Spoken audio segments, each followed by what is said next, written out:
we have the opportunity to rebuild the entire internet on top of Nostr. The goal is to have the entire podcasting industry adopt Nostr. Eventually, I'm confident that everything will move over to Nostr. There's far more use cases than we could conceive of. You invent something, my shit gets better. I invent something, your shit gets better. That is insane. The addressable market is basically the whole world.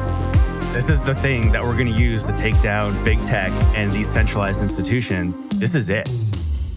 Nostr is rising. For those who haven't listened to Bitcoin.review before, I'm NVK. I run CoinKite, where we've been making Bitcoin security products and fund devices since the very early days of Bitcoin. Nostr is a new protocol, and like any new technology, it's very hard for people to understand the why, the what, and the how. We are going to be talking to the people who actually build the things and try to explain to people what and why we're doing this. The show is not sponsored. We are supported by your Zaps and my company CoinKite. You can follow all the Nostr Rising episodes on nostrrising.com. Thank you so much for the support. Hello, and welcome back to Bitcoin Review, Nostr Rising mini-series. I think it's going to be a mini-series. We still don't know. We're just recording them all. I have with me a great panel here for the Podcasting 2.0 episode. Mr. Odell, welcome back. Yeah, good morning. It's bright and early over here. Hi, Oscar. Hey guys, how's it going? Hey, Hodlbod. Good morning. It's even earlier where I am. I know, I just keep on seeing you all the time. Mr. Kieran. Hey, how's it going? It's middle of the day here, so it's good for me. Nice. We're all spread through time zones. So guys, things are happening on the Podcast 2.0 front here. We have, things started with Podcast Index, right? And Adam Curry, who also started podcasting. And things have been progressing into how we integrate Bitcoin, how decentralized podcasting.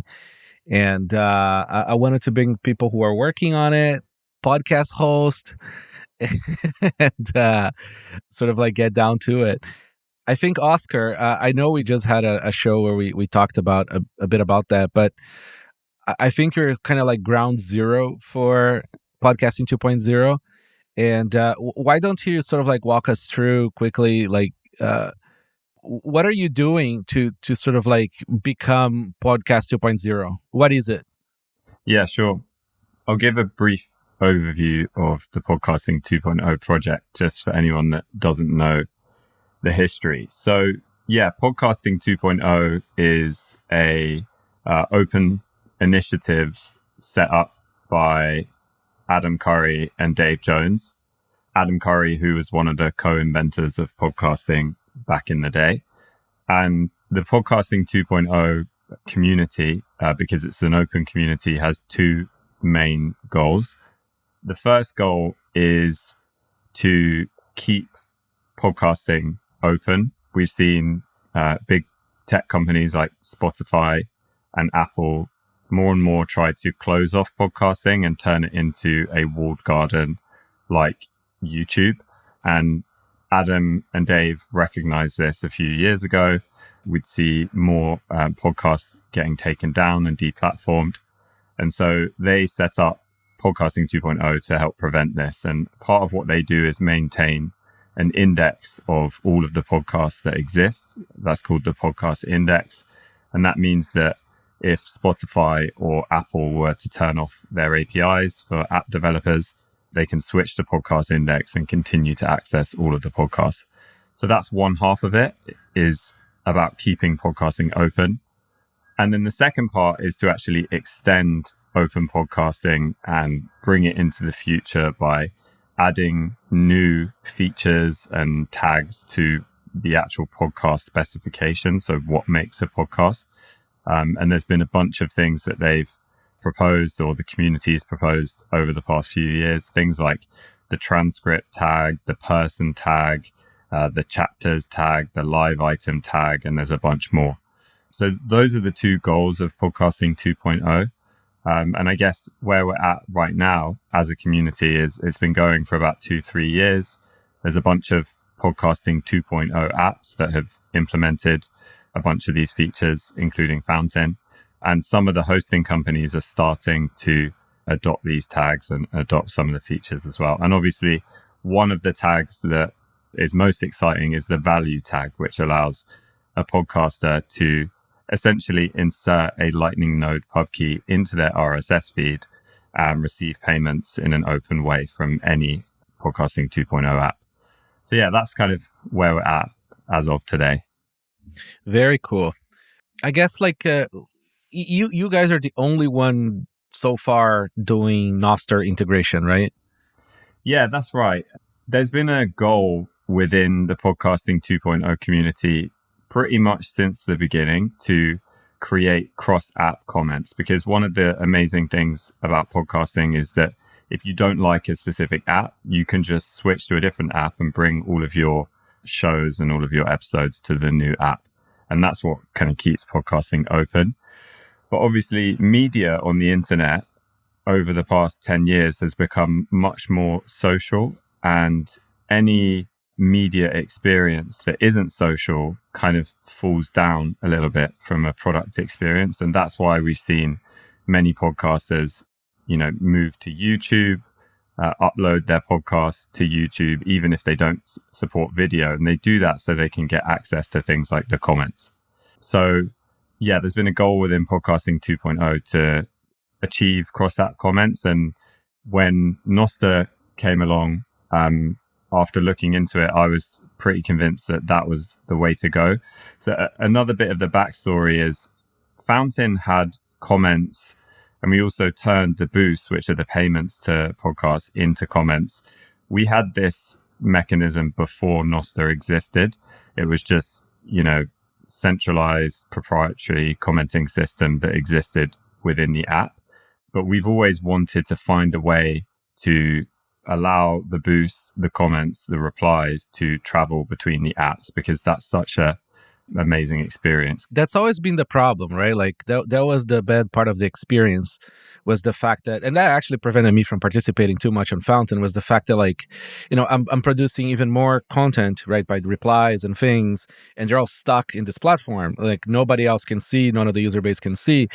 And I really think this is the best case study we have in the last little while of, okay, this is fantastic. We have, a thing that was interesting, but it was not crossing over the social graph, right, to anybody else. And then you apply Nostr to it, right? You integrate Nostr, and then boom, you integrated the whole social graph. Now, the thing is, maybe I'm wrong, and maybe I don't follow enough, but I don't see enough uptake with other podcasting 2.0 apps, sort of interest in the Nostr integration. And I also don't see some of their boosts even coming through the either Fountain or through the Nostr integration.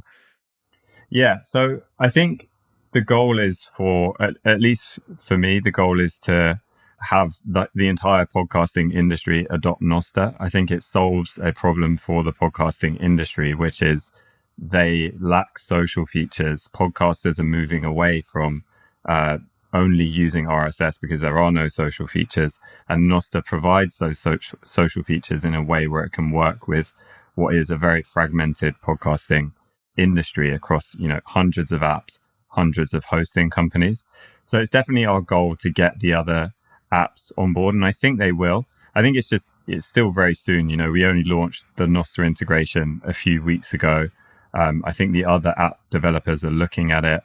It's very, very easy in terms of querying all of the activity for a specific episode or a specific show. And that's something that John really helped on in terms of getting the NIP73 external content ID in. But yeah, I believe that some of the other apps will integrate this, and also Wavelake already integrate this as well. So it's already working with Wavelake. If you send a payment to a music track on Wavelake, then that will appear in Fountain and the opposite direction as well. Yeah, I wanted to get into the RSS feed, I guess. Fine, we'll just discuss that now. The other issue is, right now it's fairly centralized RSS feed, right? The guys from podcastindex.org, it's like a fantastic project. they're doing their best. They have the database out for people to download and sort of like, but it's still like a domain-based centralized database, right, of podcast RSS feeds. So Hodlbod, there is a NIP, right? A NIP proposal for having a podcast 2.0 RSS feed. As far as like a substitute? Yeah. Yeah, that's out there. It has been kind of an interesting polarizing discussion. I know Thea Jaff kind of like jumped in with both feet and said that RSS should die in his usual sort of bombastic way. And of course, Adam Curry took that personally. I personally am pro RSS. I think if we were starting from scratch today, Nostr would be better than RSS in basically every dimension because it doesn't require a server to host and you have digital signatures to authenticate everything. But as it is, it's really awesome what Curry and those guys over at Podcasting 2.0 have built. And really just like Podcasting 1.0 is pretty great. RSS is one of the few systems that remains reasonably decentralized over the course of 10 years. You can't say that about a lot of similar projects. So a lot of respect for Podcasting 1.0 and 2.0 and what they've built.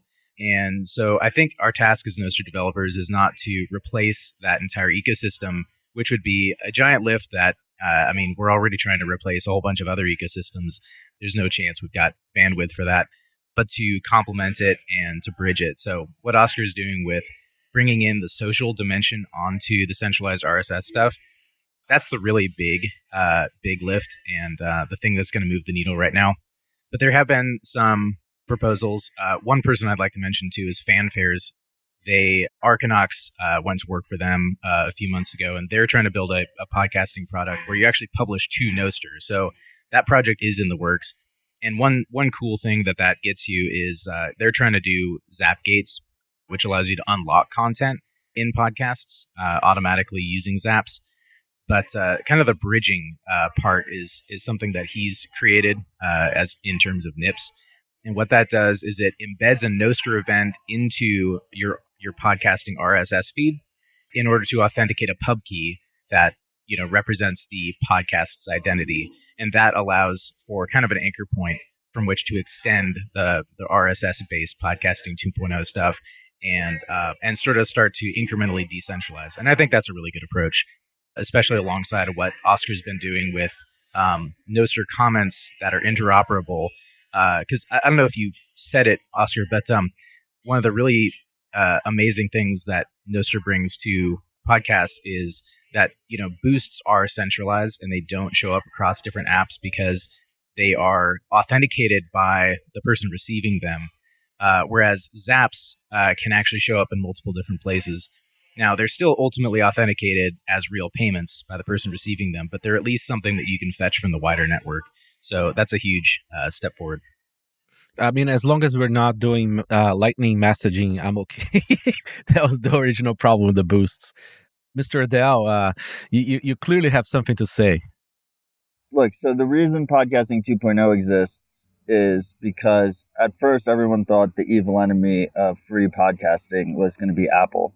But Apple really hasn't been very malicious to the industry. Like, they have a relatively open ecosystem. They haven't tried to do any kind of broad-based censorship or cut off access for other apps. And they've kind of just stayed in their lane. But they're the largest podcast index. And they represented a threat. But then what happened was Spotify came in. And Spotify came in guns fucking blazing and tried to take over and capture this industry. So Adam understood this risk and launched Podcasting 2.0 and launched his own competing index that was an open index. And just an example here of how predatory Spotify is in the space is not only are they one of the top apps where people listen to podcasts, but they're also one of the top apps where people host their podcasts. They purchased this company called Anchor that a lot of podcast hosts were using to host their podcasts. And the reason people were using it was because it was free and it was convenient. And now it's completely rolled into Spotify. If you use Anchor right now, is the only way to get videos into Spotify's feeds. Also, if you use a podcast host that's not Anchor, what Spotify does, unlike every other podcasting app that exists, which fetches a download every time someone listens, Spotify actually fetches the download once and then keeps all that information in-house. So if you're hosting outside of Spotify, you could have 10,000 listeners listening on Spotify, and your analytics on your side only show one listener because Spotify literally fetches that MP3 file a single time. So Spotify is incredibly predatory, and they're kind of trying to do what we've seen happening in the video publishing world, and we don't want that to happen in the podcasting world.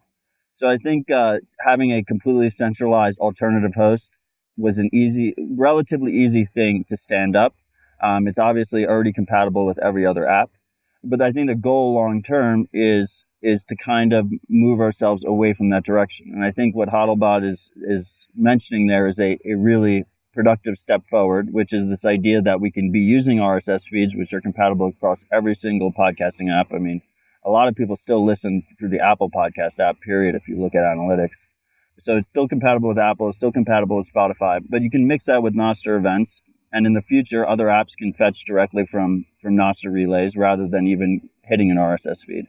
And then on Oscar's side, when he's talking about Fountain, I mean, I think Fountain has a lot of parallels to what we're seeing in the Nostr space, which is Fountain is by far the most polished, convenient podcasting 2.0 app. And when you're talking about users, they just don't want friction when they're listening and when they're supporting. You have to reduce that friction as much as possible. That's why so many people use the Apple Podcast app, because if you have an iPhone, it's really, really convenient and just works really well.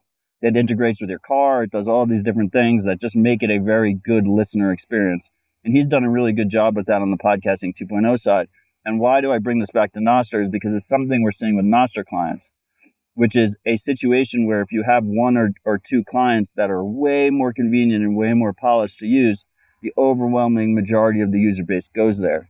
And I think it's really good to see Oscar making a deliberate attempt to open up his comments, to open up all these different aspects, because it represents a existential threat to podcasting 2.0 and to Fountain's business as a whole. If they're like 95% of the user base is in Oscar's closed system, then he basically just recreated Spotify's situation just on top of podcasting 2.0 with Boost built into it. So it's very forward thinking. And the beauty is these other apps, like maybe, you know, they don't integrate today, they don't integrate in a year, they don't integrate in 2 years, but all these events are out there. And at any point in the future, they can roll in and take all these comments and bring them into their app and participate in the network effect. I mean, do you think, what's the uptake by other apps? Of course, not Apple or, you know, the major sort of like big industry ones, like from smaller applications, like what's been the uptake on some of the stuff? So there's about 7 or 8 podcasting 2.0 apps that support Lightning. One of the big issues over the past, let's say 6 months, is all of the other apps were using Alby's custodial OAuth service to do the key send payments in the apps. And since Alby have moved to a non-custodial model through their hub product, that's kind of left these other apps in a bit of a, you know, sticky situation because there aren't really good alternatives to what Alby were offering. Another reason that we wanted to integrate Nostr is for Nostr Wallet Connect as well, because that makes the process of adding a wallet to your app way easier.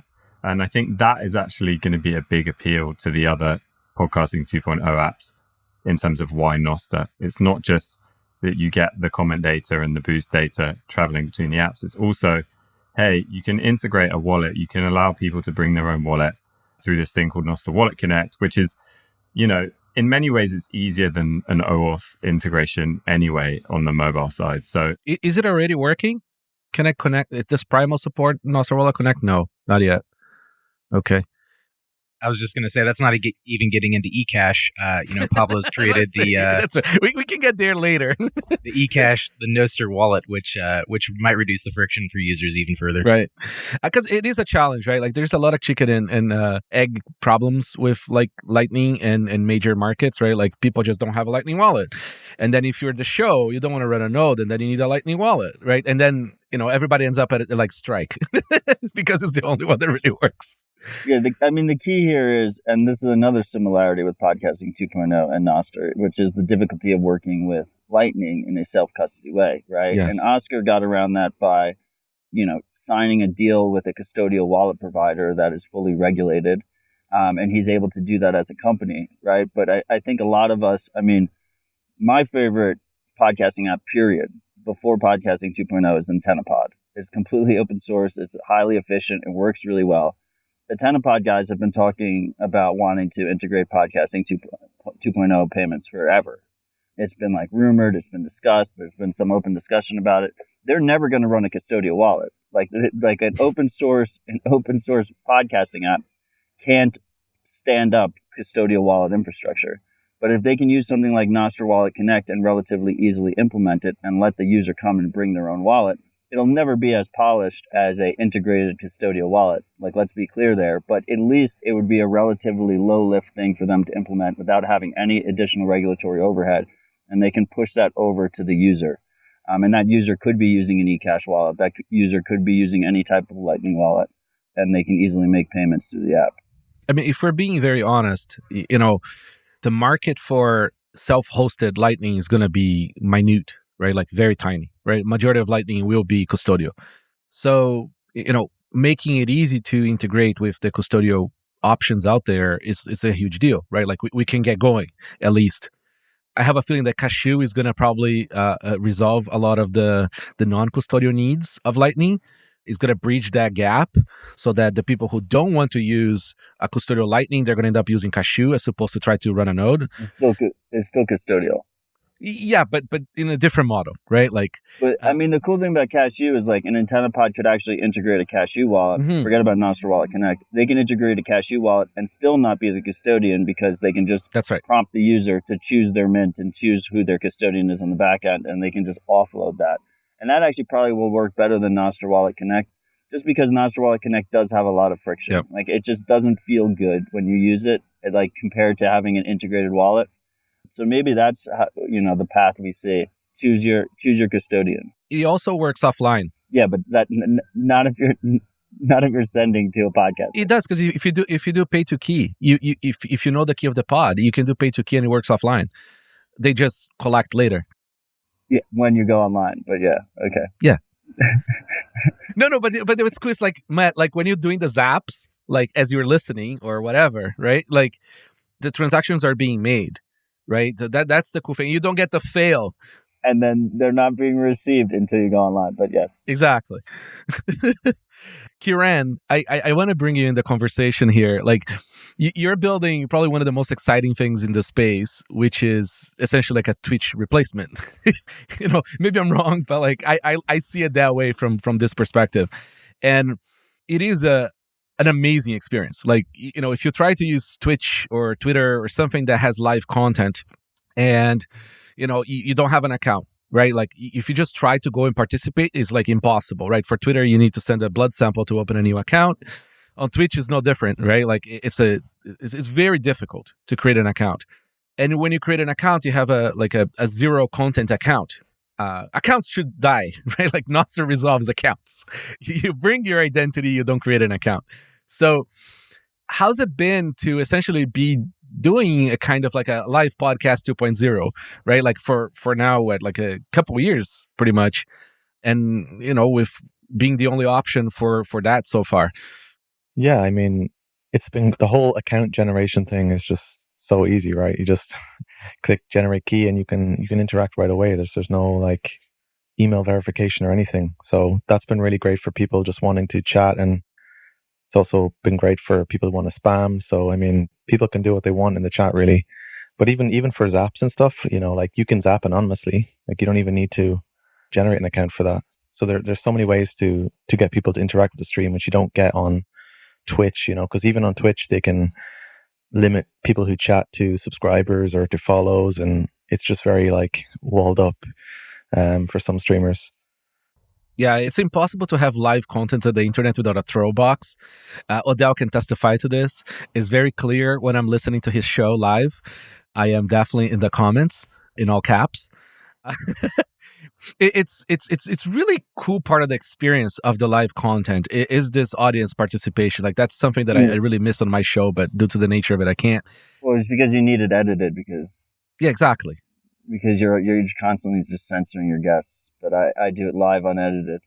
Matt, why are you even bothering? We're censoring this part of your commentary. Yeah, they're not even going to hear this part. No, I was going to ask, like, why is this not streamed live on Zapstream, you know? So the reason it's kind of interesting, but this dynamic, right? Because I bet on other shows are like this too. So, we have a mostly technical show that is like 2.5 hours long.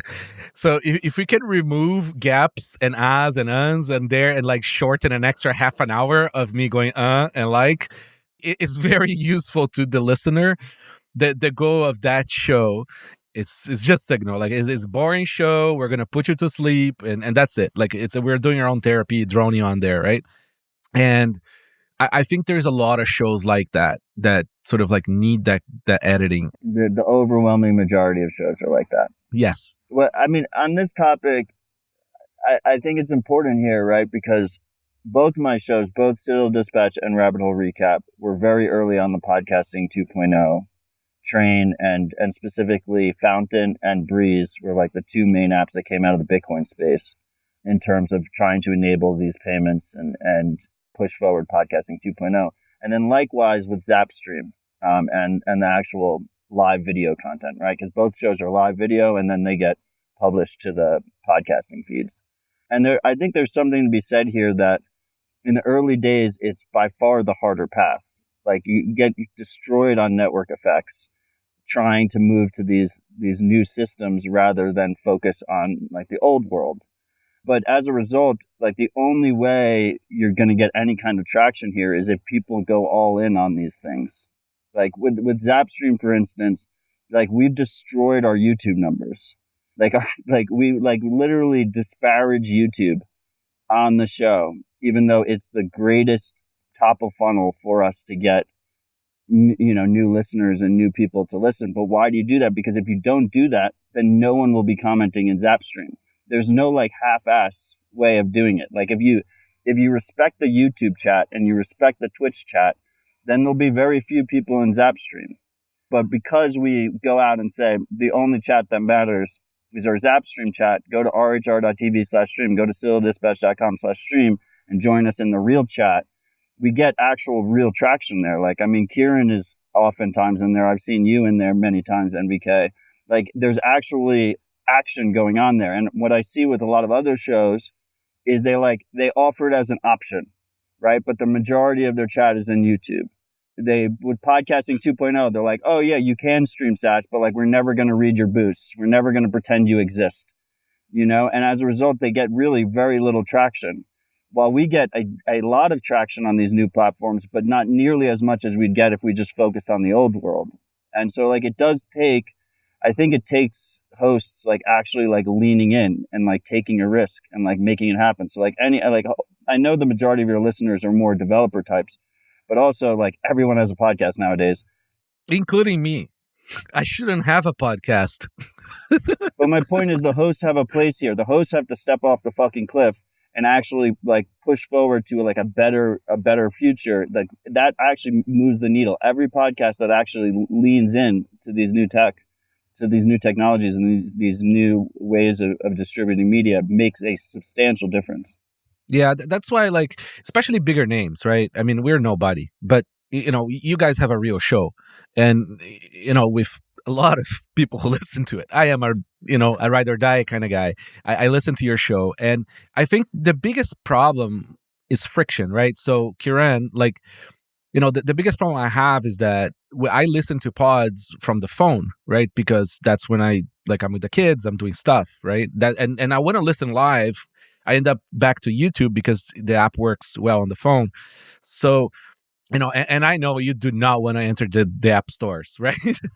So, so there is this essential friction where, the majority of the people, the great majority of listeners listen on the phone, and there is no way to listen to the show live on the phone, on any of the new platforms.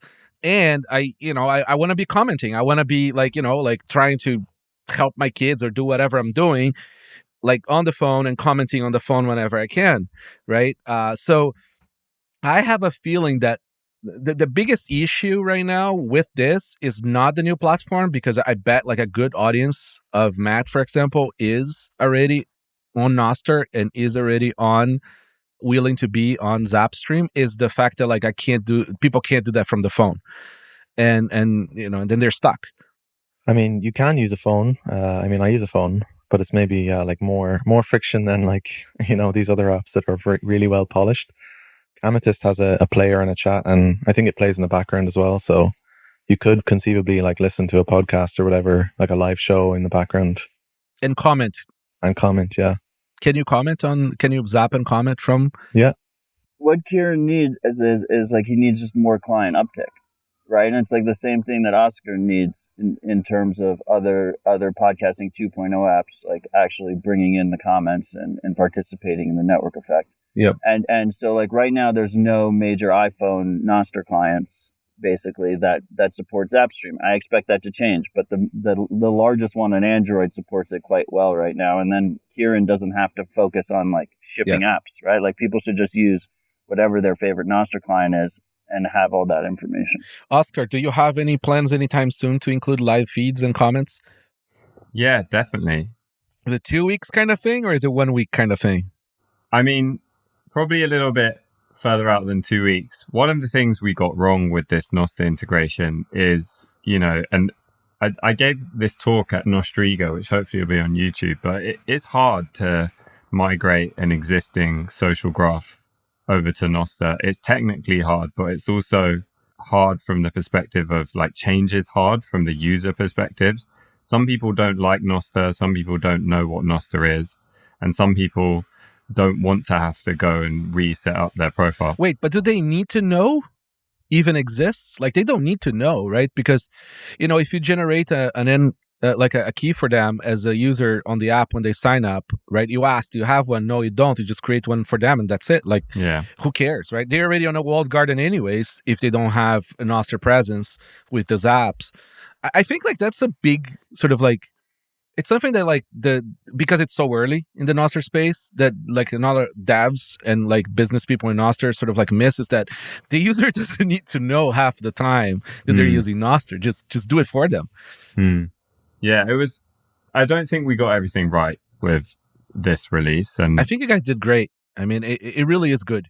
We're currently working through just like the UX issues, especially around that like creation of the Nostr account and stuff. But yeah, would love to support Nostr live streams in the app. I think it would be a great fit. So yeah, maybe soon. Maybe me and Kieran should catch up on it. There's like a podcasting 2.0 live spec already that Fountain supports, I believe, that like a bunch of listeners have been like badgering me to do, but it's not cross compatible with Zapstream, and I'm already like over the cliff. So like I've never actually integrated it. Like it would be nice if I can just do my Zapstream and have it play in Fountain. All I want is like on Podhome, I'm going to give them a big shout out. Like we've been using them. Small company was a Matt recommendation. Thank you. It's been fantastic. I mean, those guys are great. They answer support. If you're looking for a place to home your pod, they are great. And they're small. And I'm pretty sure that if you tell them like, hey, support this thing, because all I want is a button, okay? I have companies to run and shit to do. I just give me a button and I'll press on. No, it's because Podhome does support this like live podcasting 2.0 spec. Okay. That's why since I switched to Podhome, I've had listeners be like, why aren't you supporting the live spec or whatever? But like no one does podcasting 2.0 for money. Like we make no money off of this shit. Oh yeah. I mean like I do it because it's fun. Like it's completely irrelevant economically. I already have to set up my Zapstream setup, right? I already am setting up my YouTube setup because some people want to listen on their TV or their phones while we're like waiting for the apps to come out or whatever. Then we're recording it and then we're like shipping it out to RSS feeds and doing all that jazz. To have to go into Podhome and do another live spec it's just extra effort for like 4 listeners. It's just like it doesn't move the needle forward. That's the issue. It's 2 different live specs right now. But see, this is what I'm saying. It's like devs in this space need to get in their minds that like we're gonna have multiple specs and the users don't need to know. Okay, those are like very important principles of mass market product deployment. Okay, it's like make it work in a way that is a button and you press two buttons. Now you're in two separate streams and you figure out how to bridge it the best, gracefully degrade, right? But at least you're there. Like just being there, right? In all these things, even if it's not perfect, it's like that's a huge win. And that's how you keep on getting more and more people on it. And then you can sort of like find little friends that are competitor apps. And then you work on the spec and you improve the integration even further, even though you may not have full compatibility, right? That's the key that I think it's missing in a lot of this stuff. I think me and Kieran actually talked about it, and there should be a really easy way to merge these two things, which is just if you're recording the live show on Zapstream, then Kieran can essentially just generate the RSS snippet that you need to put into your hosting company if it's Podhome, and then apps like Fountain can discover the live Zapstream stream in the RSS feed, and it has the Nostr like event address in there where we can pull, you know, the actual stream URL, all of the chat messages. So it should be pretty easy. And you could have a combined chat instead of splitting up, splitting up my chat audience, which I want them all in the same spot. I built that already, but I didn't test it, so. There you go. So that's why we make these shows, is to get the people on the table and just get it done. There is like an endpoint on where you can like have it generate the XML for you, and then you could paste that into your feed, but it has not been tested yet. So maybe we should look back into that. You know, I think like the issue is, you know, we're trying to go back to RSS feeds, right? And RSS, you know, aside from podcasts, essentially died. Right? Like nobody has the RSS clients anymore to read blogs and things like that. We were talking in a recent episode, you know, that could be like, if you have, there is a NIP for the RSS stuff, sort of like bridge. And the key is like, if you are a Nostr first, like podcasts, right? You can have a bridge that creates RSS feeds for you. So that you don't have to like do all this boobly goobly, you know, to make it work with RSS feeds. And you make it as like the RSS is the secondary, right? So that you're still fully in the legacy system, right? But you're Nostr first, and that makes it easier for the clients, the tools, the deployment, the hosting. Everything is easier if you're Nostr first, right? And then the clients that are receiving all the legacy first stuff, like, you know, that's easy, right? That's already done. You just gracefully degrade what you can do to that. And you even put a little tag on it, non-Nostr compatible, right? So the users know and get pissed and go talk to the hosts, like, please deploy this on Nostr. But I think we're missing an opportunity to start this in a more like sort of like healthy way, which it's always like this. Every time you have a new like technology, it's always going to be messy, right? For a while, and sometimes forever. So, and it's never going to be perfect either, right? Like there's always going to be like bridging and boobly goobly, as I like to put it. So like we need to try to address this sort of like and it needs to be in parallel, this sort of like Nostr first content producer, because I think a lot of new people would come through Nostr, especially, you know, if they have a Nostr podcast, or if they have a Bitcoin podcast, right? So they start from that path with a clean slate. And then, you know, we have these tools to produce the legacy stuff, the RSS stuff, to then push into Podcast Index and everything else.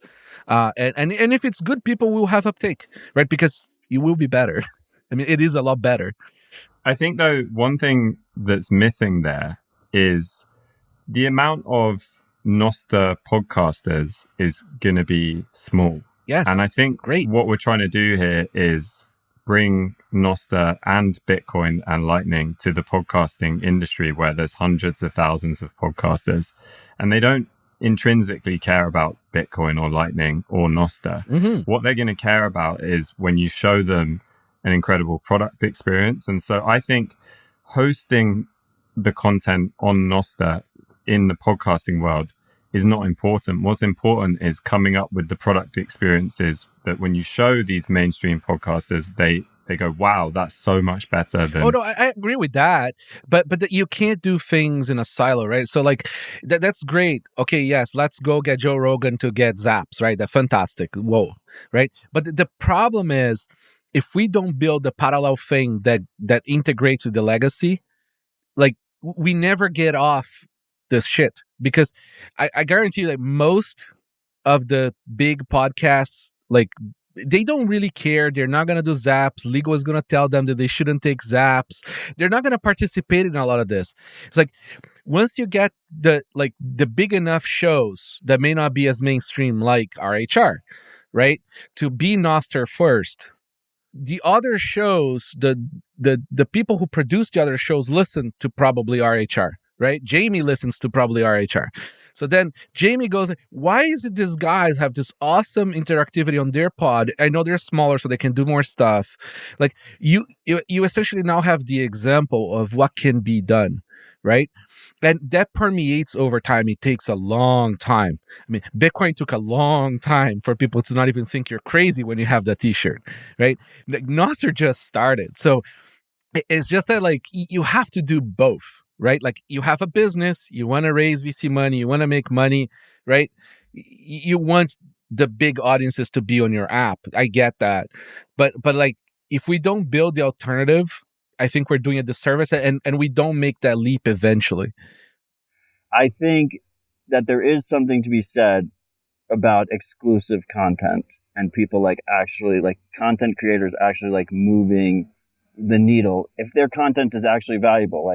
I mean, it's one thing if what you post on X is just complete drivel that no one finds value in, then by all means keep your account. But if it's actually valuable content and you start to have 10, 15, 20, 25 people that have valuable content move to a Nostr exclusive type of situation, then all of a sudden it becomes a town square that cannot be ignored. It becomes like this area that cannot be ignored, and more people do come. You see the parallels in the centralized world. All the look at video right now, right? Netflix is trying to make exclusive content. Amazon's trying to make exclusive content. Apple's trying to make exclusive content. You see it in podcasting. Spotify paid a shit ton of money for Joe Rogan. Bring over Joe Rogan, and the smaller podcasters will be forced to be part of the Spotify closed ecosystem. But with Nostr, we don't have the advantage of paying people to be the exclusives. So we need people that have valuable discussion in short form text in terms of Nostr to prioritize Nostr and bring exclusive content there. Well, it could be long form too for the people that don't know. And same with podcasting. With podcasting and with video, we need video people to move to Zapstream. We need podcasters to move to prioritize podcasting 2.0 apps. You know, one thing that I think people should notice about this whole Nostr thing is just how generous everyone is and willing to work together. Like, Odell is giving up a ton of network effect in order to create something where small people or new people to the space can get an audience.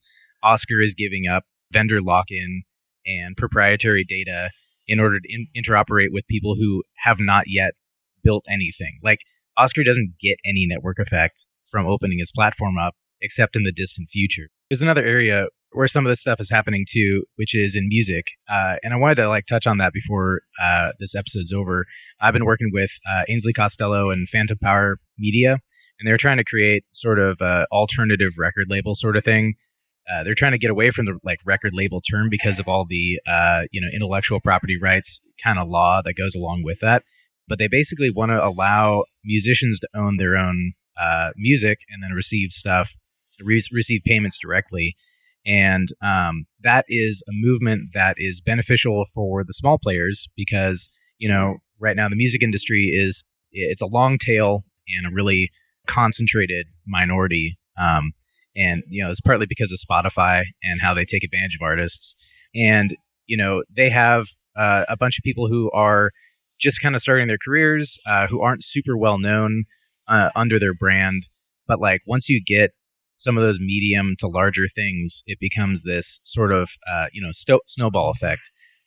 So I just wanted to make sure that we hit the music thing because it is a little bit different from podcasting.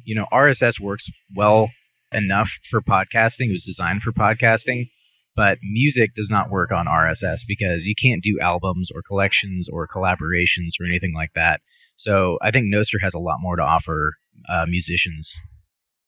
You can do music on RSS though. All of Wavelake's content library is built on RSS. But it's a single event, right? Like the song is evergreen, while a podcast episode is kind of like semi-evergreen, kind of an ephemeral thing, right? So like you don't have the content come to the top again. Like a song doesn't come to the top again because it's released once. Yeah, so all of the podcasting apps can treat music completely differently. That's what we do in Fountain, and obviously, okay. So you don't have to have the same UI whereby you have reverse chronological list of updating new items for music.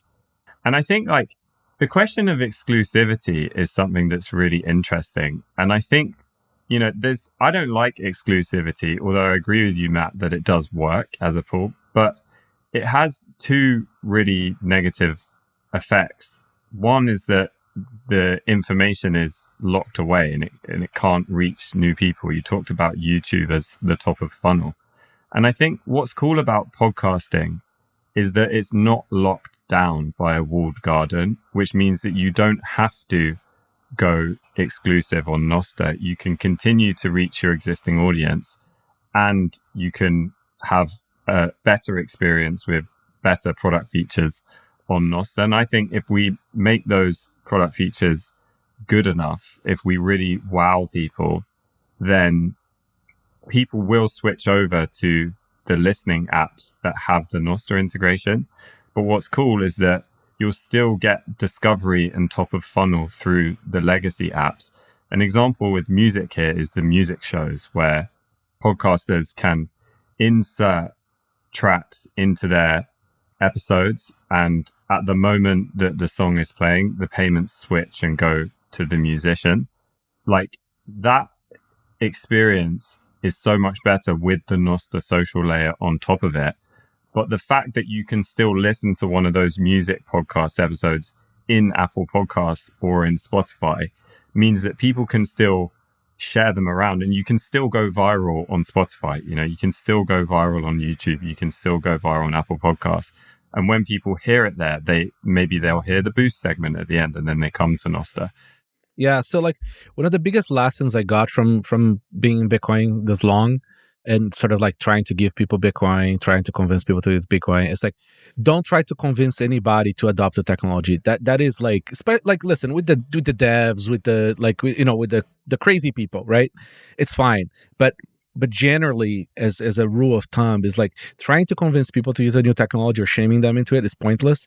Like it only creates even more sort of like a negative sort of negativity towards the technology. It's like just build something better, and when it's better, if it's better, people just use it, right? And be a hacker, right? Like Airbnb only exists because they essentially hacked and robbed the users out of Craigslist. They figure out how to game Craigslist and get all the people who had real listings there to come to Airbnb, right? And this is true in many other technologies, right? And Facebook did that with Yahoo contacts. There's a history of this, right? All this massive sort of like winning platforms hacked others to get their users and to get traction. So if we're not convincing people, we're building something better, right? And we're hacking like the Twitter bullshit. I mean, Elon is kind of smart, so he blocked a lot of shit. But the point is, you hack these people into trying your new, better experience, right? Like it's a much more productive and achievable thing in terms of like getting a lot of people in. Nostr is full of good people. Like, I mean, it's amazing, right? Like everybody is, like you said, Hodlbod, like extremely generous with their time, their money, and everything. Really, it is the best vibes. I mean, that is one feature that like a lot of the other platforms don't have, is good vibes, right? Like it's amazing. When I use the term exclusive as an example, as a metaphor to the centralized platforms. Now, the difference between going all in on Nostr is that it is a open, permissionless protocol. So anything you post on Nostr can be pulled into any other app in the future, like as we start to hit scale.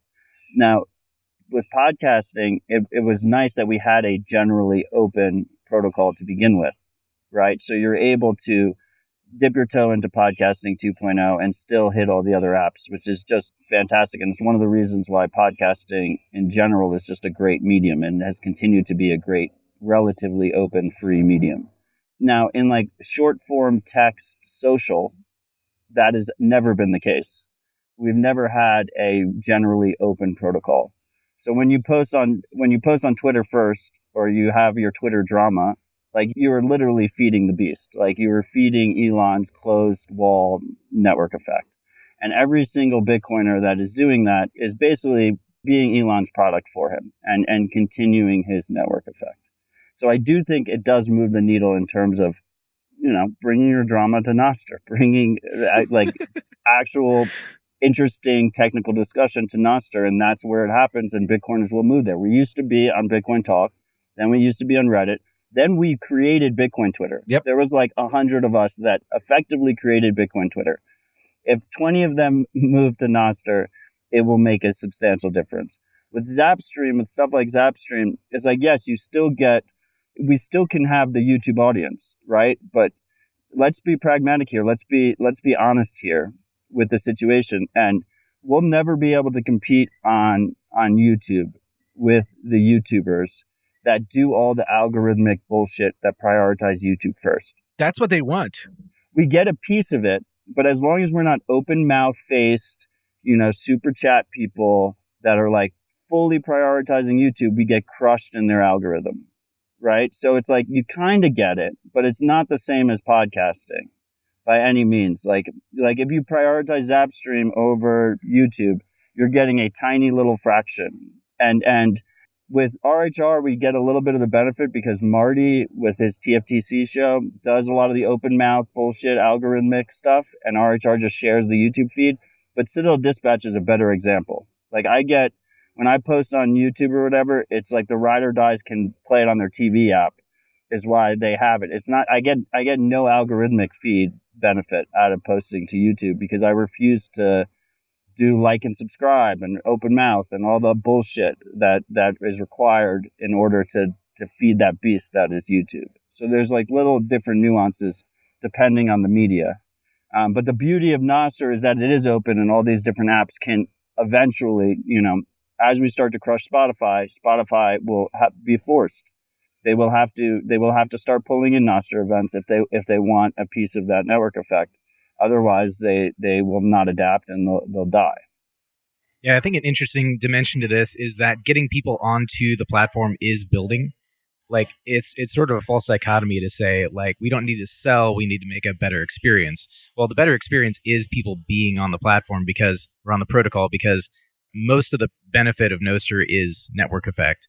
And so having the conviction to see that vision for the better network effect that can then spread out into the legacy internet is dependent on people having the conviction to either to both build and to participate. Like there are better things about Nostr than legacy platforms like Substack, Beat, Medium, because it was more open. Like it adopted email as this, open protocol, and people saw that value, but they had to start using it. So it's like, if we just build it and wait for people to come. No. If you build it, they won't come. That's not what I'm suggesting, right? Like, yeah. I'm suggesting then you hack. But the point is like, if we're being very honest, right? Like the majority of the market, right? Like outside of us crazy people, they don't pay for anything. They don't care about anything. They want the drama. They want the social vomit, right?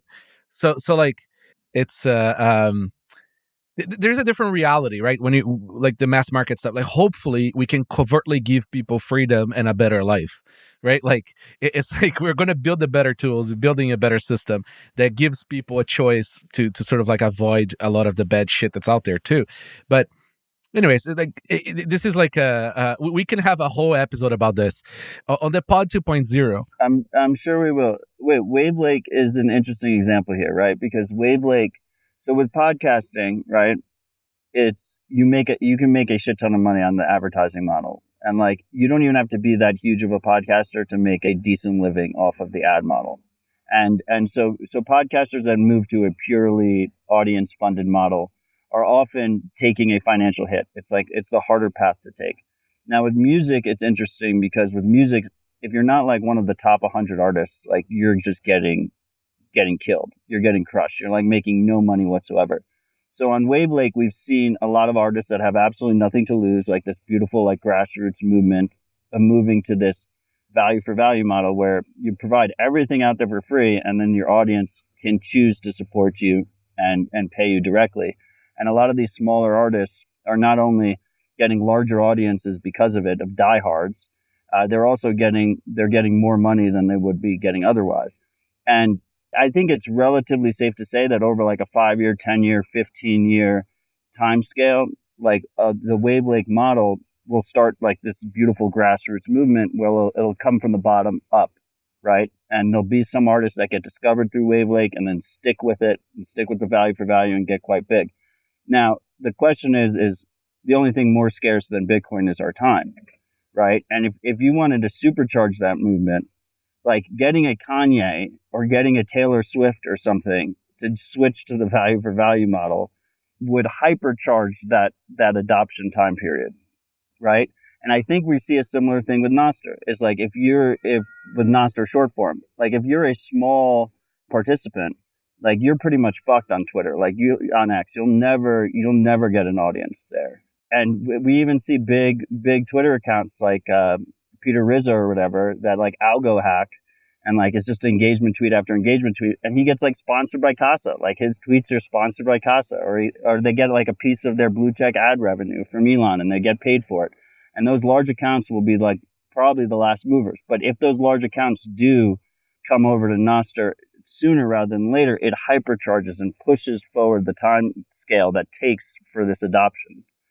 Like that's the question. To your point, I mean, the way a lot of small brands are discovered is by a famous person sort of posting on Twitter that this is the shoes that they like, right? I mean, we just saw this with like Jack posting the shoes today on Nostr, and like I'm sure they got like a lot of orders, right? Like, and if somebody posts that on Twitter, it's like it's a big deal. I get that. Well, it's interesting what you say, Odell, about small players not being able to build a new audience on Twitter. So like all equilibrium is dynamic. There's no static equilibrium. So there's turnover in who is popular and who is a big player from year to year, every 3 to 5 years. That's probably something like the life cycle of popularity on Twitter. And so if Elon starts locking out new entrants into that social space, he's going to destroy his the platform's growth. And so those people who are small right now are going to go somewhere else where they can actually gain a following. I mean, Nostr is incredible for that. People actually gain followings. And I was on Twitter for years and years and actively posting. And when I got a like, it was an event for me. On Nostr, people get likes, people get replies a lot more commonly. And so there's that incentive for the small players. So maybe the small players are a big part of Nostr winning because they can actually start to get some momentum going, and then they turn into medium and big personalities and pull people over without ever having been on the legacy platform. Let's talk about the future of Nostr for the last little bit here, guys. What each of you see as like a future positive that happens like in the pod 2.0? Like, what is like the short, so let's just say it's like short-term positive that's coming up to this space? Oscar? I think short-term that there's features that we can build into the podcast listening experience using Nostr that make the podcasting listening experience better without people caring about Nostr. A great example is guests, right? If you could, from the app, click through to the guest profile and see what other shows and episodes they've been on, and that's linked to an actual profile, not just a random, string, that's additive to the podcast listening experience, and it only works properly if you have that unique ID to tie everything back to, which is the NPub. Things like that are going to draw podcasters and their audience towards Nostr without them caring about Nostr. So I think stuff like that is in the short term what we can do for podcasting. The other thing I'm very excited about, not related to podcasting is games that integrate Nostr. I think there's so much opportunity here to go and take, some of the successful mobile games, web games, the simple ones that a developer can go and build, in a month just on the side. Go and take those exact same games and replicate them with Nostr and with Lightning Payments. And, if there's enough tries in that area, you might get one that's just a breakout success and brings, millions of new Nostr users. So I think games is a massive area that's not really talked about that much. I haven't seen too much in that area. Very cool. The gaming is incredibly social, right? I mean, like if you ever been in a Counter-Strike chat, you know how important it is to have that voice commentary over. It's very cool. Mr. Hodlbod, what do you have to say? Yeah, well, I think in this realm, the killer feature of Nostr is owning your own identity, holding your keys, because by extension, you own your social graph. And if you're a content producer, that means that you own your audience, and not in like a negative way, but you can bring your audience from one platform to another. You're not going to get disintermediated. And so coming over to Nostr means that you're not at the mercy of the platform that is boosting your content through their algorithm or suppressing your content through the algorithm.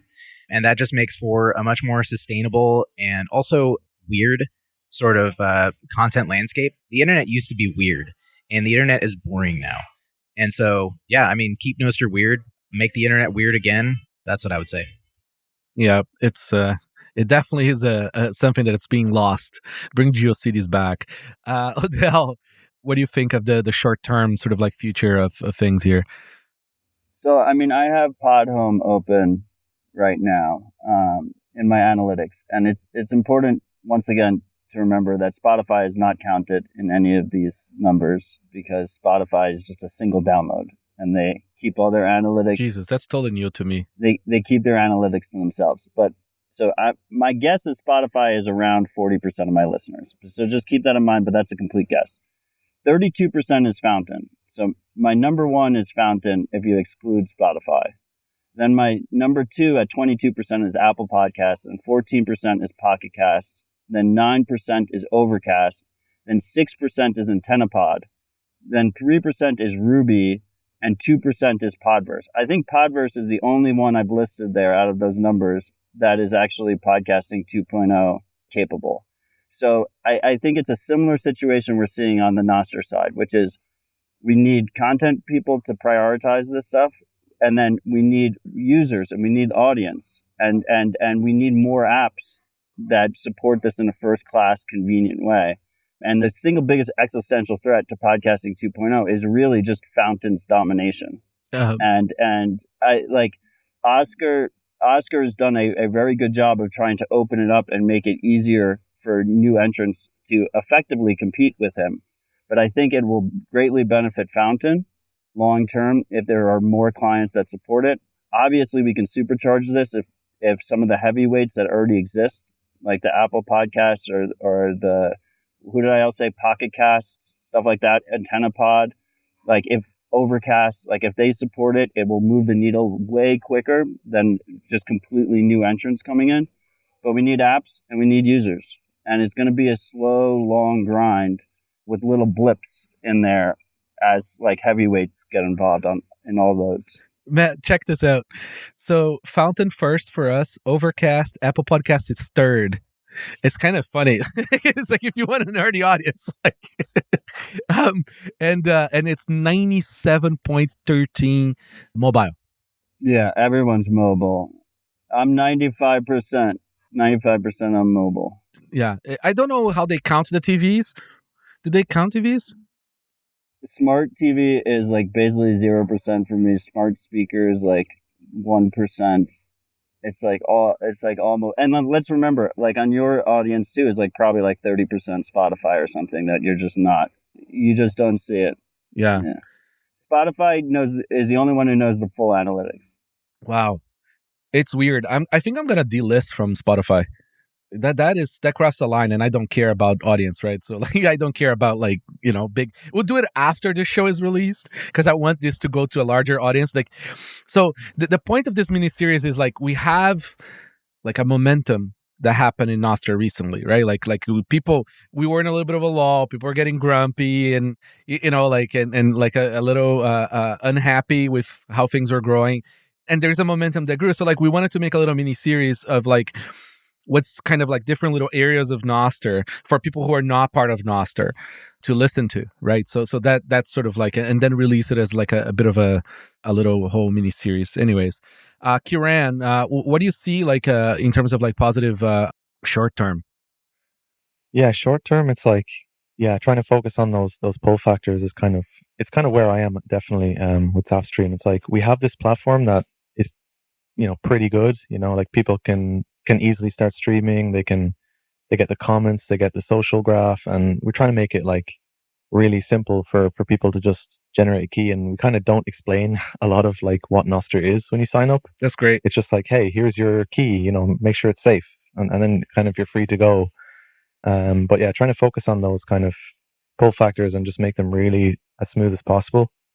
Also the trying to focus on improving, I guess it's decentralization in a way for Zapstream, but yeah, I feel like I agree with what Odell is saying. It's like I definitely see it as like this kind of a slow burner kind of thing where you have these small blips of people coming over. Like yesterday we had the first stream from Simply Bitcoin, and he had like 200 viewers, and he was in the stream and just like being so shocked at like how many people were like coming into the stream and interacting and zapping. And I feel like if we can just continue that cycle, it's going to really accelerate things because the more people hear about it and the more positive things that people say about Nostr is like these are the pull factors that people will be like, oh, I've been hearing about Nostr and maybe I should stream on Nostr, or things like that to get people to at least come over and try it. Because like you said yourself, you can never force someone to try this thing out. It's just kind of so niche.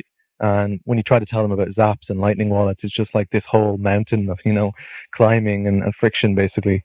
But if you can just basically have these people who are creating content on these platforms, they're seeing positive things, and they're saying positive things, then people will kind of, look past the big mountain that's kind of in front of them in a way, because you get them on Nostr, you get them interacting with the content, and they can kind of explore the whole ecosystem from there. So it's like trying to make these pull factors like really smooth, and getting people on at a slightly faster rate is what I would say, because I still feel like even if we have like the smoothest UX in the world and we have like all these people talking positive things about it, it's like it's never going to blow up like these other ones with like huge PR budgets and huge budgets in general, basically like a Blue Sky or whatever.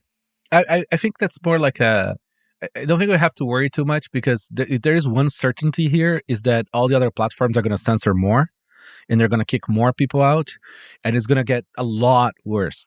And that's all like positive to Nostr, right? Because like, right. It's just like Bitcoin, like, the world just keeps on getting worse in certain things, right? And we are this sort of like, nice little garden here where people are going to end up coming because they are forced to by the outside, instead of us trying to pull them in. That's sort of like super optimistic, even though like, that's what they call the white pill. We are going to get these people. Listen, guys, this was very good. This is, I think people are going to get a lot of value of this conversation. I think it's going to help people who are interested in these topics to understand the lay of the land, what's happening, what people are doing, where people are going. You guys did a fantastic job. I'm very grateful for you guys to give me an hour plus of time. And we're going to keep on recording this episodes and see what we get. Thank you so much for coming. Thanks, man. Thank you. Thanks. Cheers. Thanks for listening. For more resources, check the show notes. We put a lot of effort into them. And remember, we don't have a crystal ball, so let us know about your project.